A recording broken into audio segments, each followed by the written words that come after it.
দৌলদিয়া ফেরিঘাটে যে একটা অ্যাক্সিডেন্ট, রাজীব নামে আমাদের একটা বন্ধু, হ্যাঁ, একসাথে পড়াশোনা করেছি ছোটোবেলা থেকে। ও খুবই একটা ভালো ছেলে, হ্যাঁ। এই দুর্ঘটনায় প্রাণ গেল। আমাদের এলাকায় সবাই একটা শোক, চরম শোক, হ্যাঁ। যদি ওখানে যদি রেলিং ব্যবস্থা থাকতো হয়তো এরকম দুর্ঘটনা হতো না।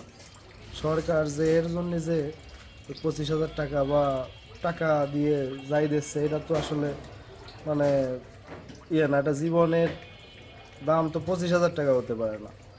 সরকারের কাছে দাবি থাকবে ওর পরিবারটা যেন মানে এই শোক, শোক তো থাকবেই, এর ভিতরে যাতে মানে ভবিষ্যতে চলার পথটা থাকে এটা দেখার জন্য আবেদন থাকবে। আর ওই ঘাটে ওখানে যদি রেলিং ব্যবস্থা থাকতো তাহলে এরকম ঘটনা মনে হয় ঘটতো না, আমার মনে হয়, ঠিক আছে।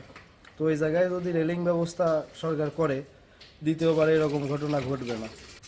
আমাদের গ্রামে যে 3 বছরের যে বাচ্চাটা দৌলতদিয়া ঘাটে ফেরিঘাটে যে বাচ্চাটা মারা গেল, 3 বছরের বাচ্চা ইসরাফিল, আমাদের বাসার পাশেই আমার এলাকার সম্পর্কে ভাতিজা হয়। তো সরকার এই জন্য, এই দুর্ঘটনার জন্য এই ছেলের পরিবারকে 25,000 টাকা দিয়েছে।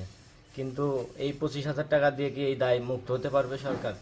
আর এই দুর্ঘটনাগুলো ভবিষ্যতে যেন না হয়, এগুলো সরকারকে দেখতে হবে।